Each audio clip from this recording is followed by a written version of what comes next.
संसारातली एखादी साधी गोष्ट प्राप्त झाली तरी लोक सहज म्हणतात, बाबा माझ्यासारखा ढ विद्यार्थी या सेलू मानवत तालुक्यामध्ये नाहीये, पण खरं सांगू मी आज एवढ्या मोठ्या नोकरीला लागलो, काहीतरी माझं पूर्वजन्मीचं पुण्य आडवं आलं.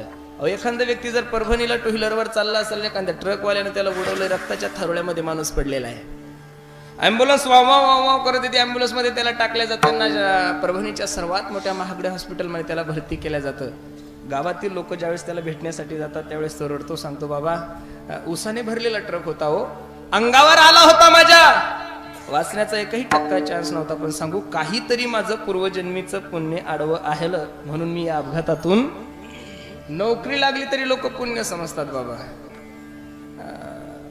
अपघातातून वाचलं तरी लोक पुण्य समजतात. काही काही असे येते याच्या पुढचे ते म्हणतात, महाराज अहो काहीतरी पूर्वजन्मीचं पुण्य म्हणून एवढी चांगली बायको भेटली नाही, अवदसाच म्हणजे चांगल्या बायकोसाठी सुद्धा पुण्यच लागतं. माझा प्रश्न आहे तुम्हा सर्व मायबापांसमोर, संसारातल्या साध्या साध्या गोष्टी प्राप्त होण्यासाठी जर माणसाच्या जीवनामध्ये पुण्य लागत असेल तर करतुम अकर्तुम अन्यथा कर्तुम, जगाचा मालक पांडुरंग परमात्मा, त्याच्याविषयी अंतःकरणामध्ये आवड निर्माण होण्यासाठी का बरं पुण्य नसेल लागल? तुकोबराय सांगतात, तुका म्हणे हो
हा एवढा योग तुमच्या आणि माझ्या जीवनामध्ये कसा प्राप्त होईल? तुका म्हणे होता ठेवा, अनेक प्रमाण तुम्हाला देता येईल. बहुत सुकृताची जोडी म्हणून विठ्ठली आवडी. मायबाप काही साधक माझे नामदेवरायकडे गेले आणि नामदेवरायला सांगू लागले, नामदेवराया बोला ना. जगाचा मालक बोलतोय नामदेवराय तुमच्या सोबत, जगाचा मालक तुमच्या हाताने दूध पितोय, जगाचा मालक तुमच्या हाताने नैवेद्य खातोय, काय बरं केलं तुम्ही याच्यासाठी? नामदेवरायने जे वर्णन केलं ते खूप गोड आहे. नामदेवराय सांगतात, अहो जगाचा मालक माझ्या सोबत बोलतोय, जगाचा मालक माझ्या हाताने दूध पितोय, जगाचा मालक माझ्या हाताने नैवेद्य खातोय, याच्यासाठी मी काय केलं लक्ष देऊन ऐका. जन्मोजन्मी आम्ही बहु पुण्य केले, तेव्हा विठ्ठले कृपा केली. जगाचा मालक माझ्या सोबत बोलतोय, जगाचा मालक माझ्या हाताने दूध पितोय, जगाचा मालक माझ्या हाताने नैवेद्य खातोय, याच्यासाठी आम्ही अनेक जन्मापासून हे करत आलोय, तेव्हा कुठे या पुण्याचा ठेवा आमच्या जीवनामध्ये काय झालाय?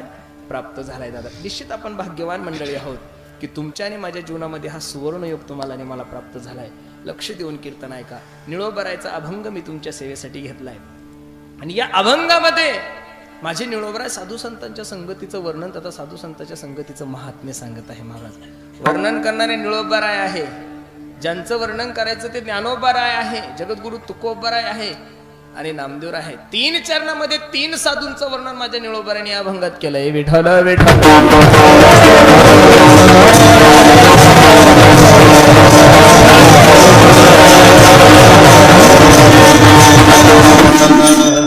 पहिला निळोबरायचा अधिकार काय आहे? जोपर्यंत तुम्हाला मला कळणार नाही तोपर्यंत आपण अभंगात प्रवेश करणार नाही. या शास्त्रामध्ये अनेक गुरु शिष्याच्या नाते सांगितलेले, त्यामध्ये प्रामुख्याने 3 जोड्या मी तुमच्या समोर ठेवतो. लक्ष देऊन ऐका. गुरु कसा असावा? आणि शिष्य कसा असावा याचं मूर्तिमंत उदाहरण म्हणजे माझे निळोबराय आणि जगद्गुरु तुकोबराय. तशा तर भरपूर जोड्या आहे, पण 3 प्रामुख्यानं जोड्या मी तुमच्या समोर ठेवतो. पहिली जोडी मच्छिंद्रनाथ आणि गोरक्षनाथाची आहे. दुसरी जोडी माझ्या ज्ञानोबरायची आणि निवृत्तीनाथाची आहे. आणि तिसरी जोडी माझ्या जगद्गुरु तुकोबरायची आणि निळोबरायची. विठाल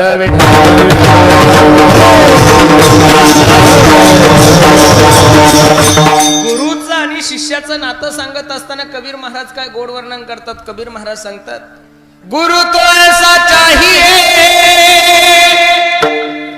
जो शिष्य को कुछ ना मांगे. गुरु तो ऐसा चाहिए जो शिष्य को कुछ ना मांगे. लेकिन शिष्य तो ऐसा चाहिए जो गुरु को सब कुछ दे डाले. गुरुचं लक्षण सांगत असताना त्याला गुरु म्हणा की जो आपल्या शिष्याकडून कोणत्याही प्रकारची अपेक्षा ठेवत नाहीये, आणि शिष्य त्याला म्हणा की तो आपलं सर्वस्व गुरुच्या चरणावर काय करतो. पण बहुतांशी 2019 मध्ये अशा जोड्या पाहायला भेटत नाहीये. असं वातावरणच पाहायला भेटत नाही. गुरुचं तर असं झालंय महाराज, शिष्य भेटला की त्याला कापायचाच प्रयत्न करतात हो. मग असा गुरु असल्यानंतर शिष्य सुद्धा कधी आपला गुरु मरतो याचीच वाट पाहतात. तुकोबराय वेडे होते का महाराज? तुकोबराय सांगतात ना, तुका म्हणे ऐसे. पण कसे?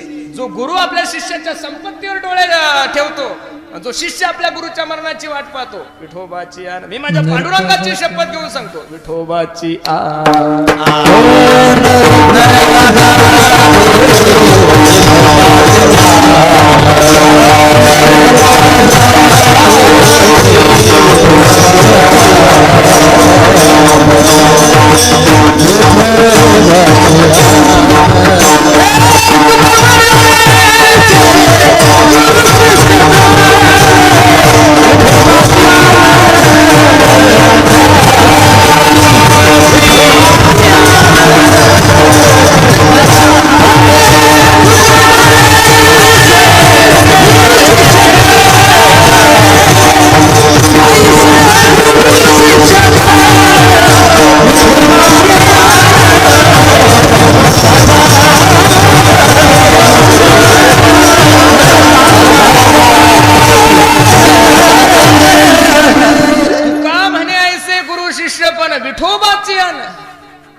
पण ह्या 3 जोड्या मी तुमच्या समोर ठेवल्या. या जोड्यांचा जर विचार करायला गेलो तर महाराज काय गुरु असावा आणि काय शिष्य असावा. मच्छिंद्रनाथ आणि गोरक्षनाथांच्या जीवनातला एक गोड प्रसंग तुमच्या समोर ठेवतो. खूप गोड चिंतन आहे, फक्त थोडं लक्ष देऊन ऐका बाबा. एक वेळेस मच्छिंद्रनाथ आणि गोरक्षनाथ एका रस्त्याने जात असताना एका मायमाऊलीच्या घरी वडे केले होते. वडे, आता त्या वड्याचा सुगंध आल्यानंतर मच्छिंद्रनाथानं वडे खाण्याची इच्छा झाली. गोरक्षाला सांगितलं, गोरक्षा काय गुरुजी वडे खाण्याची इच्छा झाली. गुरुजी काळजी करू नका, चला आश्रमावर. मच्छिंद्रनाथ गोरक्षनाथ आश्रमावर गेल्यानंतर गोरक्षनाथाने भिक्षेची जोळी घेतली आणि त्या मायमाऊलीच्या दारात गेले. माय भिक्षाम देही. आता त्या आईला दररोजच माहित होतं गोरक्षनाथ दररोजच मधुकरीला येतात, भिक्षासाठी येतात. तिनं आपला कोरडा सीधा आणला आणि समोर केला. त्यावेळेस गोरक्षनाथाने हात जोडले, आई आज कोरडा सीधा नकोय, तुमच्या घरी जे वडे केलेले ते वडे माझ्या गुरुजीला खूप आवडले, त्यातले 2 वडे माझ्या गुरुजींना द्या. आता ती मायमाऊली काही एवढी धार्मिकही नव्हती. ती सहजच बोलून गेली, तुझ्या गुरुजीला बरं चांगलं चांगलं खावं वाटतं रे म्हणे. गोरक्षनाथाने हात जोडले, आई आतापर्यंत माझ्या गुरुजीने मला कधी काहीच मागितलं नाही. पहिल्यांदा 2 वडे मागितले हो, आणि 2 वडे जर मी माझ्या गुरुजीला देऊ नाही शकलो तर माझ्या शिष्यत्वाच्या नात्याला कलंक लागेल. त्याची ती उत्कंठा, त्याची ती इच्छा पाहिल्यानंतर त्या मायमाऊलीनं प्रश्न केला, किती प्रेम करतोस गुरुजीवर? त्यावेळेस गोरक्षनाथांच्या मुखातून शब्द निघून गेला, मी माझ्या गुरुजीसाठी माझा प्राण द्यायला सुद्धा तयार आहे. आता नास्तिक विचाराची मायमाऊली तिने सांगितलं, हो एवढं प्रेम करतोस, मग असं कर, डोळा काढ, तेव्हाच मी वडे देते, तसे वडे देणार नाही. क्षणाचाही न विचार करता डोळा काढला, हातात त्याला वडे घेऊन आश्रमात आले. मच्छिंद्रनाथ वडे खात असताना मच्छिंद्रनाथाने प्रश्न केला, गोरक्षा काय झालं डोळ्याला? गुरुजी काही नाही, रस्त्याने येत असताना थोडी काठी लागली, त्याच्यामुळे वेदना होत आहेत. परत विचारलं, गोरक्षा खोटं बोलू नको, डोळ्याला काय झालं सांग. गुरुजी काही नाही हो, रस्त्याने येत असताना थोडा काठी लागली, त्याच्यामुळे थोडी तकलीफ होतीये. गुरुजी रागवले, खोटं बोलू नको म्हणतो, सांग काय झालं. गोरक्षनाथाने डोळ्याचा हात काढल्यानंतर डोळाच नव्हता. मच्छिंद्रनाथ घाबरले, बेड्या काय झालं डोळ्याला? गुरुजी काही नाही. मी ज्या मायमाऊलीकडे वडे आणण्यासाठी गेलो त्या मायमाऊलीने मला विचारलं किती प्रेम करतोस. मी सांगितलं माझ्या गुरुजीसाठी मी माझा प्राण देण्यासाठी तयार आहे. तिनं डोळा काढून मागितला, मी डोळा त्याला वडे घेऊन आलो. मच्छिंद्रनाथांच्या डोळ्याला धारा लागल्या. वेड्या, 2 वड्यासाठी डोळा काढून दिलास, वेडा झाला का तू? गोरक्षनाथाने हात जोडले, गुरुजी त्या मायमाऊलीने फक्त मला डोळा काढून मागितला हो, त्या 2 वड्यासाठी तिनं जर माझी मान कापून मागितली असती गुरुजी तरी सुद्धा मी तुमच्यासाठी दिली असती. आता ज्या गुरुजीसाठी गोरक्षनाथ डोळा काढून देतात ते गुरुजी काही तुमच्या आणि माझ्यासारखे नसतील हो. मच्छिंद्रनाथ होते दादा. कमंडलूतलं पाणी घेतलं आणि डोळ्यावर शिंपल्याबरोबर डोळा जसाच तसा झाला.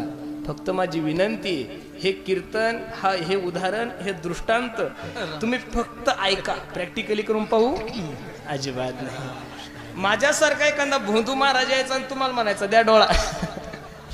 डोळा बी जाईल आणि महाराज जाईल. बरं आंधळे होसल. कारण एवढी ताकद आता बहुतांशी कोणाकडे राहिलेली? द्या पहिली जोडी सोडून.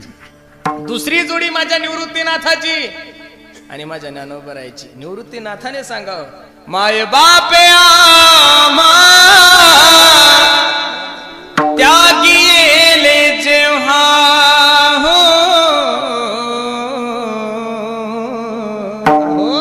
लहानपणी आमचे मायबाप आम्हाला सोडून गेले तेव्हा सुद्धा एवढं दुःख झालं आणि तेवढं माझा ज्ञानोबराय जाताना होत आहे.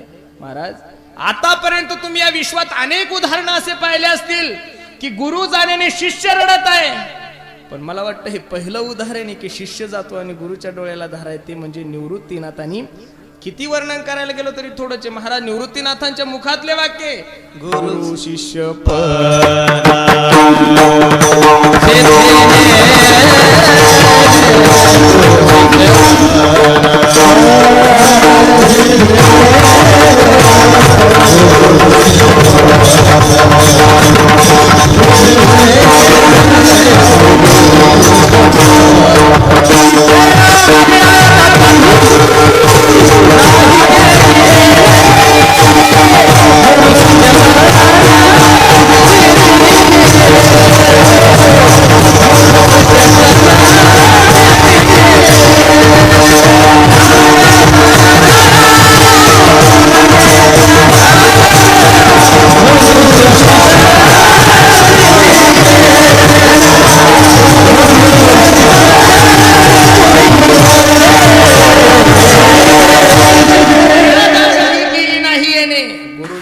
पण सिद्धी नेले. 2 जोड्या मी तुमच्या समोर ठेवली, तिसरी जोडी माझ्या जगद्गुरु तुकोबरायची, निळोबरायची. माझ्या सद्गुरूने मला भेट द्यावी याच्यासाठी माझ्या निळोबराने अनुष्ठान केलं. महाराज, 1 दिवस नाही, 2 दिवस नाही, 42 दिवस तुका राम तुका राम तुका राम तुका राम. अन्न पाण्याचा त्याग केला. 42 दिवस झाले जगद्गुरु तुकोबरायचं चिंतन चालू आहे. पांडुरंग परमात्मा विटेवून उतरला, निळोबराच्या दारात गेला. निळोबराया, ओ निळोबराया, 42 दिवस झाले अन्न पाण्याचा त्याग केला. काही बरं वाईट झालं तर लोक काय म्हणतील? डोळे उघडा. निळोबराने डोळे उघडले आणि जगाच्या मालकाला पाहिलं आणि सांगितलं, येथे तुझं लागी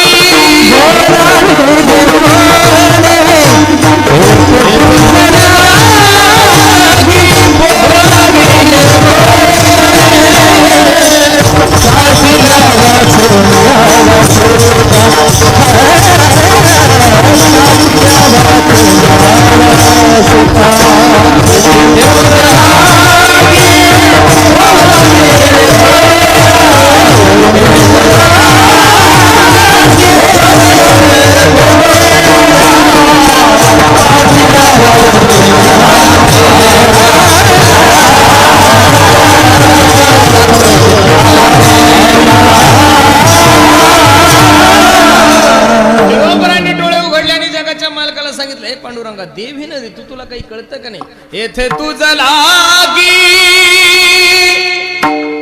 बोलाविले कोणी हो प्राथिला वाचोनी आलासी का. शास्त्र कळतंय ना देवा तुला?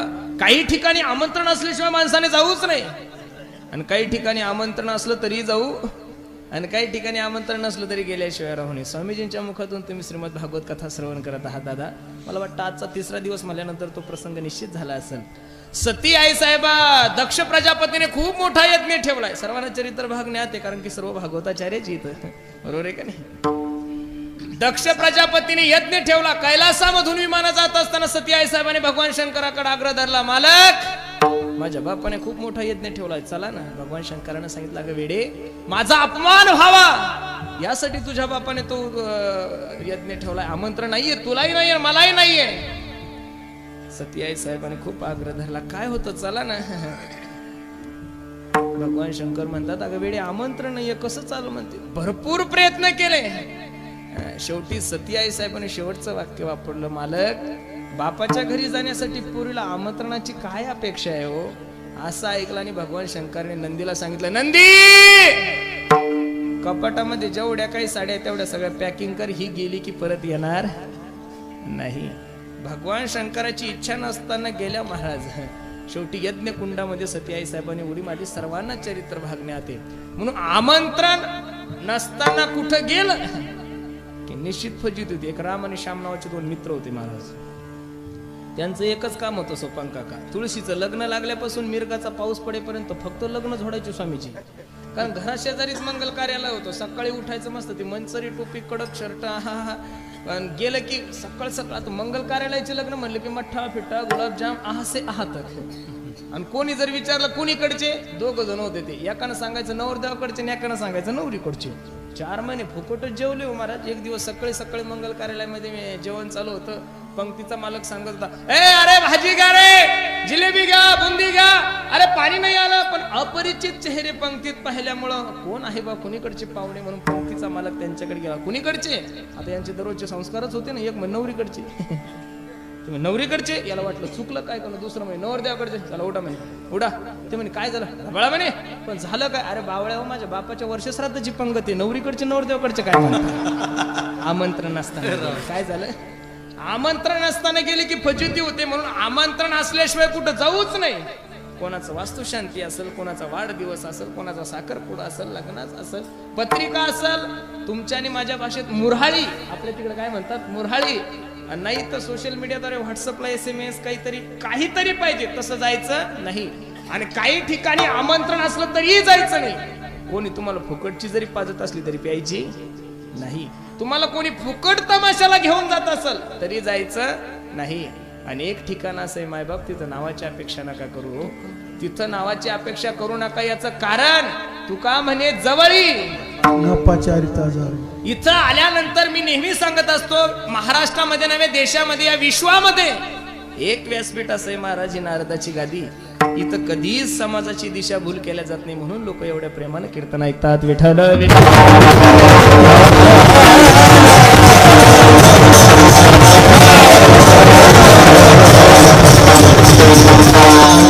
निळोबरांनी परत भजन सुरू केलं. डोळे लावले. जगाच्या मालकाने सांगितलं, ओ निळोबराया, 42 दिवस झाले असं वेड्यासारखं काय करता तुम्ही. पहिल्यांदा सांगितलं तुला बोलवलं कोणी, आणि दुसऱ्यांदा निळोबराय सांगतात, निळा म्हणे आम्ही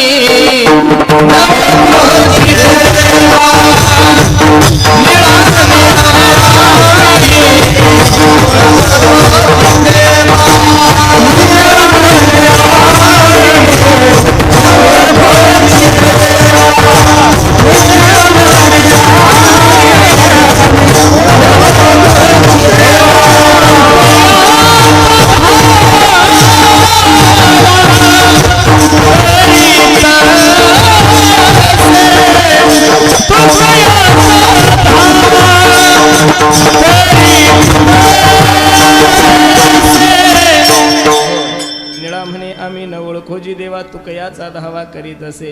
महाराज मी तुला ओळखत नाही असं म्हणल्यानंतर देव हे नव महाराज तो यत्किंचित माझ्या पांडुरंगाचा स्वाभिमान जागृत झाला आणि निळोबराला देव बोलला, ओ निळोबराया, कोणाला बोलता जरा तोंड सांभाळून बोला. मी काही ग्रामपंचायतचा मेंबर नाही. देव हे नव म्या बोलविल्या तू बोले, म्या चालविल्या सूर्य चाले, म्या हलविल्या प्राणू हलेच जगाते चाळीता. निळोबराया हे सर्व काही जे दिसतंय ते माझ्या सत्य नाही. माझा एक प्रश्न आहे तुम्हा सर्व मायबापासमोर. मायबाप, या जगातली सगळ्यात मोठी व्यक्ती देव आहे. जगातली सगळ्यात मोठी व्यक्ती कोण आहे? देव आहे आणि देवाला सुद्धा दारात उभं करण्याची ताकद माझ्या निळोबरायामध्ये आहे. आणि ते निळोबराय ज्या अर्थी वर्णन करत असेल ते असं कोणाचंही वर्णन कसं करेल महाराज, बरोबर नाही की? वर्णन करण्यासाठी माणूसही योग्य लागतो, ज्याचं वर्णन करायचं तोही योग्य लागतो आणि वर्णविषय सुद्धा योग्य लागतो. बऱ्याचशा वेळेस असं होतं की ज्याचं वर्णन करायचं तो योग्य असतो पण वर्णन करणारा अयोग्य असतो. कधी कधी वर्णन करणाराही अयोग्य, ज्याचं वर्णन करायचं तोही अयोग्य आणि वर्णविषय सुद्धा अयोग्य महाराज. पण इथलं जर स्वरूप पाहिलं, इथलं जर तुम्ही विशेषण पाहिलं तर वर्णन करणारे माझे निळोबराय आहे आणि ज्यांचं वर्णन करायचं ते ज्ञानोबराय ते खूप मोठे संत आहे. त्या साधू संतांचं वर्णन करत असताना, त्या साधू संतांच्या संगतीचं महात्म्य सांगत असताना निळोबराय तुम्हा सर्व मंडळीला सांगतात, बाबा साधू संतांच्या संगतीमध्ये गेल्यानंतर, साधू संतांच्या सहवासामध्ये गेल्यानंतर तुमच्या आणि माझ्या जीवनाचा उद्धार होईल यात नवं नाहीये. साधू संतांच्या सहवासामध्ये गेल्यानंतर रेडा सुद्धा ऋग्वेद बोलू शकतो. अभंगाचं पहिलं चरण. मैसी पुत्रा मुखे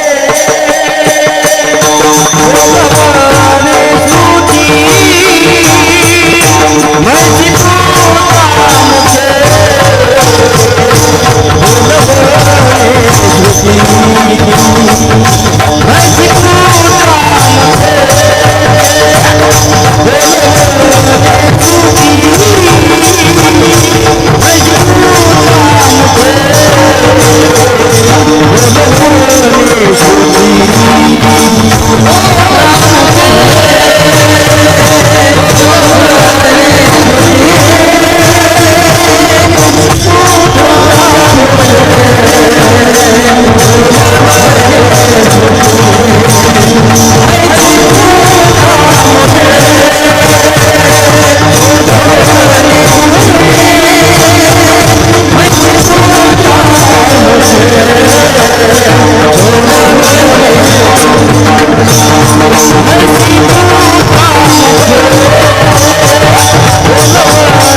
घेतलेल्या अभंगाच्या पहिल्या चरणामध्ये निळोबराय साधू संतांच्या संगतीचं महात्म्य सांगतात. मैसी पुत्रा मुखे बोलवणे श्रुती चालवणे भिंती बैसोनिया मायबाप. ज्ञानोबरायचं सामर्थ्य, ज्ञानोबरायची कृपा सांगतात या निळोबराय अभंगामध्ये. काय प्रसंग माझ्या ज्ञानोबरायच्या जीवनामध्ये आला असावा हो, की ज्ञानोबरायसारख्या एका साधूला जीवनामध्ये एवढा मोठा चमत्कार करण्याचं या समाजाने भाग पाडलं. मी एक विनंती करू का दादा तुम्हाला?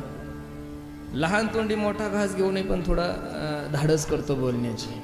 ज्ञानोबराय साधू संतांनी, माझ्या जगद्गुरु तुकोबारायांनी जे चमत्कार या देशामध्ये केले, विश्वामध्ये केले ना, ते चमत्कार महाराजांना सोडून द्या दादा, बाकीच्या लोकांना सोडून द्या, ते चमत्कार देवाला सुद्धा जमले नाही एवढे सुंदर चमत्कार केले. मी नेहमी सांगत असतो, देवाचा एक चमत्कार पहा आणि ज्ञानोबरायचा एक चमत्कार पहा. देवाचा चमत्कार सर्वांना रामायणातला खूप गोड प्रसंग आहे. शिळा होती मनुष्य झाली, थोर कीर्ती वाखाणली. गौतम ऋषीच्या श्रापाने अहिल्याची शिळा झाली. सर्वांना चरित्र भागण्यात आहे. प्रभू रामचंद्राच्या चरण स्पर्शाने ती काय होती, तिचे जो श्राप होता त्या श्रापापासून तिला मुक्ती मिळाली. पण पहिली कोण होती हो? स्त्रीच होती. कोण होती? स्त्री होती. दगड झाली, परत काय झाली? स्त्रीच झाली.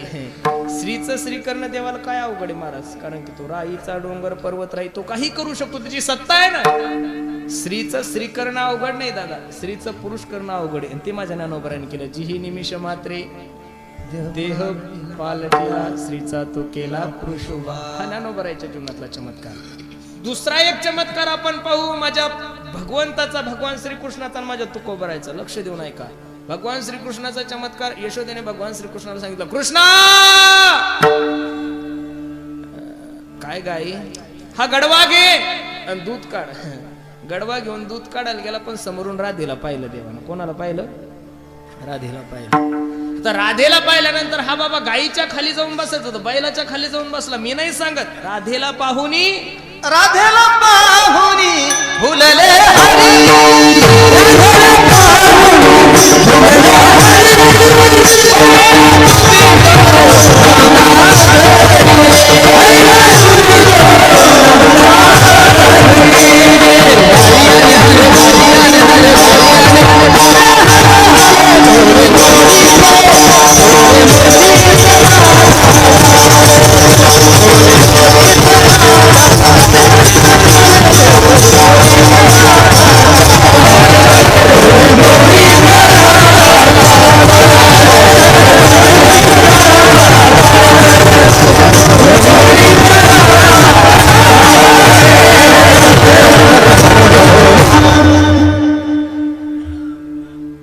राधेला पाहुनी फुलले हरी, बैल दुबे नंदागरी. बस बस बस, आता ते आलेच आहे ना. नाही थांब, येऊ दे येऊ दे येऊ दे येऊ दे, आता आलेच आहे. या या या या या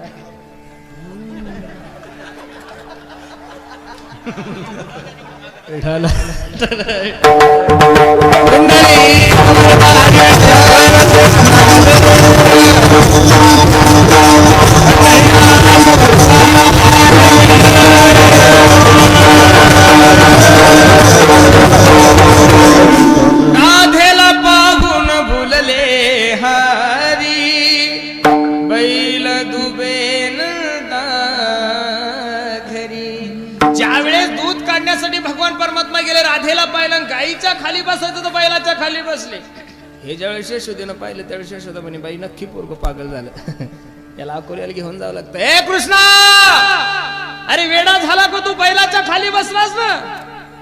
देवाने विचार केला, आपली चोरी पकडली, पण तू देव आहे ना, त्याला काय करता येत नाही. मला काही करू शकतो तो, बघता काय माझ्याकडे. देवानं बैलाचं दूध काढलं, त्याला शक्य आहे ते, बरोबर आहे का? पण जिवंत बैलाचं दूध काढलं देवानं. कोणाचं काढलं?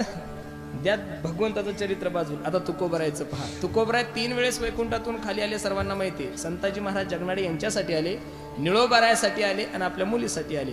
भागीरथी करी धावा,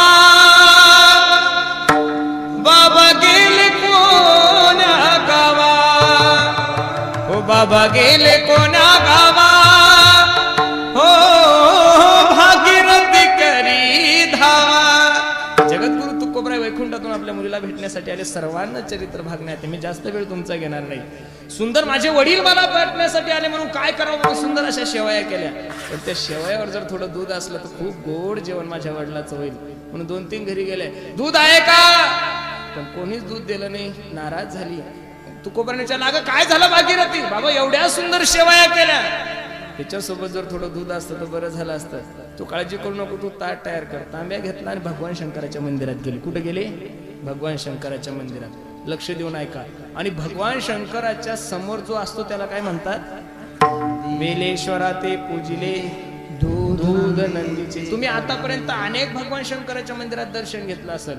समोरचा नंदी हा सजीव आहे का निर्जीव आहे? हो, निर्जीवच आहे. मग सजीव बैलाचं दूध काढणारा भगवान परमात्मा श्रेष्ठ का निर्जीव नंदीचं दूध काढणारे तुकोबराय श्रेष्ठ? तुकोबराय श्रेष्ठ आहे. या अभंगामध्ये माझे निळोबराय ज्ञानोबरायच्या जीवनातला चमत्कार सांगतात महाराज. या समाजाची एक रीत आहे, जोपर्यंत साधू चमत्कार करत नाही तोपर्यंत नमस्कार लोक करत आणि मग चमत्कार करतात ते सगळे साधू आहे असंही काही नाही, साधूला चमत्कार जमत नाही असंही काही नाही, बरोबर आहे का नाही? आम्ही लहानपणी शाळेत असताना आमच्या शाळेत सुद्धा एक चमत्कार करणारा व्यक्ती यायचा. आम्ही खिशातून कागद दिला की तो कागदाचे 500 रुपये करायचा. काय करायचा? कागदाचे 500 रुपये करायचा, कबूतर करायचा. पण ती जादू झाली की तो जादूगार आमच्याकडून 50-50 पैसे मागून घ्यायचा. म्हणजे चमत्कार वेगळा, जादू वेगळी आणि साधू वेगळी. म्हणून ज्ञानोबरांनी जीवनामध्ये जो चमत्कार केलाय, मैसी पुत्रा मुखे, म्हशीचा पुत्र, त्याला काही भागामध्ये हाल्या म्हणतात. काय म्हणतात? हाल्या. आपल्या परिसरात त्याला हाल्या म्हणतात. पुणे तिकडे तुम्ही जर गेले तर त्याला शुद्ध शाकाहारी भाषेत काही ठिकाणी रेडाई म्हणतात आणि काही ठिकाणी त्याला टोनगा म्हणतात. काय म्हणतात? टोनगा. हा हाल्या असा आहे महाराज, तुम्ही त्याचं नीट चरित्र वाचा, तो कोणत्या सर्कशीत तुम्हाला सापडणार.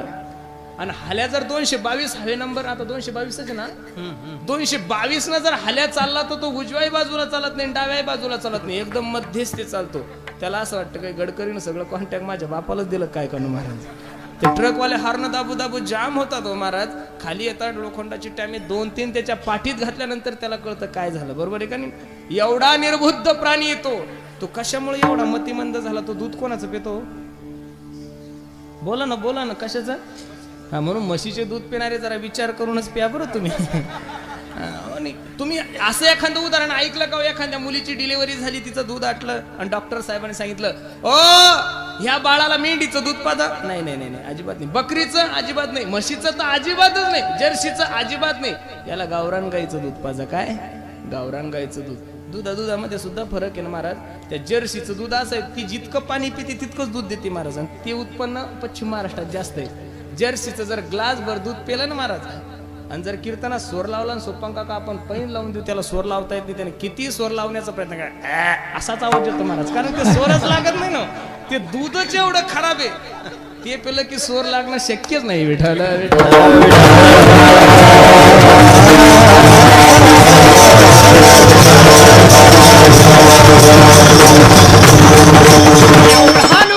प्राणी असणारा, पण काय माझ्या ज्ञानोबरायचं कृपा आहे हो.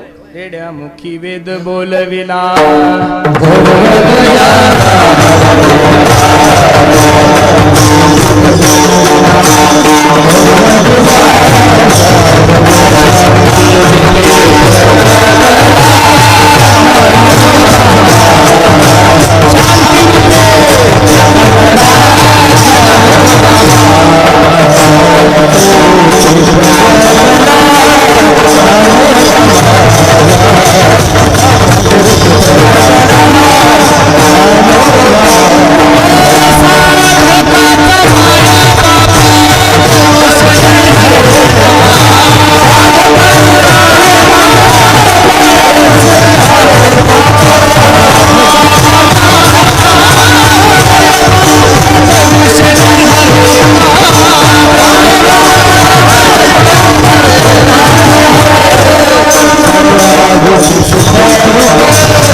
कीर्तन संपल्यानंतर हे वयोवृद्ध माय मावल्या पुरुष मंडळी आमच्याकडे येतात. महाराज काय गोड बोलता हो तुम्ही, काय गोड कीर्तन करता. असं ऐकल्यानंतर कधी कधी त्यांना असंही सांगावं लागतं, बाबा आमच्यासारखी पोरं कीर्तन करतात, आमच्यासारखे पोरं गायन करतात, आमच्यासारखे मुलं पखवाज वाजवतात, यात काय नवल्या हो. माझ्या ज्ञानोबरायची कृपा झाल्यानंतर जर रेडा रुगोळीत बोलू शकतो तर आमच्यासारखे पोरं कीर्तन करतात, यात अजिबातच नव नाही. मैसी पुत्रा मुखे बोलवणे सुटी चालवणे भिंती बैसुनिया. ज्ञानोबरायने भिंत का चालवली माहिती आहे तुम्हाला? चांगदेव महाराजांचा गर्व नष्ट करण्यासाठी काय केलंय महाराजांनी? हाच अभंग मी पश्चिम महाराष्ट्रात एका ठिकाणी कीर्तनाला घेतला. एवढं सुंदर चरित्र चालूच होतं, सर्व लोक शांत होते, 10-5 हजार लोक कीर्तनाला बसलेले होते. त्या गावातला एक नास्तिक व्यक्ती उभा राहिला आणि मला म्हणे, ओ ज्ञानेश्वर महाराजांनी काय केलं ते नका सांगू, तुम्ही काय करता का नुसत्या भाकरीच खाता? बरं महाराज बिन ओ महाराजा काय म्हणतो, लोकांना बोलायला सुंभार नाही महाराज. काय बोलतील लोक काही सांगता येत नाही, अवघड आहे. आता ते एवढ्या लोकांमध्ये त्याने म्हणे अ महाराजा ज्ञानोबराने काय केलं ते नको सांगू, तू काय करतो का नुसत्या भाकरीच खातो आळान दिला. हे वाक्य ऐकल्यानंतर आता थोडा मी बोलायला उद्धटच होतो. त्याला म्हणलं ए ज्ञानोबराने काय भिंत चालवली, मी सुद्धा भिंत चालवतो. मला वाटलं कीर्तन संपल्यावर जाईल विसरून ते आवली होतं महाराज. कीर्तन संपलं, भैरवी झाली, त्यानं माईक हातात घेतला. ऐका हो ऐका, कार्यक्रमासाठी उपस्थित सर्व बंधू आणि भगिनींनो, तुम्हा सर्व मंडळीला सूचना आहे, उद्या आजचे कीर्तनकार हरिभक्तपरायण पुरुषोत्तम महाराज पाटील बुलढाणेकर उद्या सकाळी 9 वाजता भिंत चालवणार आहे हो. त्यानं दौंडी दिली आणि मी म्हणलं कशाला उगा, मला वाटलं जाईल विसरून. मी आपलं झोपायला गेलो, बरं एकटा झोपायला गेलो, मला वाटलं झोपलं की हे झोपले जाऊ आपण पळून. त्यानं 4 चोपदार माझ्याजवळ ठेवले होते महाराज. आणि ते चोपदार काय असे 30-30 किलोचे नाही, हे 150-150 किलोचा एक गपक्या. त्यांना म्हणलंय बाबा अर्धा पाकिट घ्या, पण जाऊ दे झोप म्हणे. आता मी झोपलो, सकाळी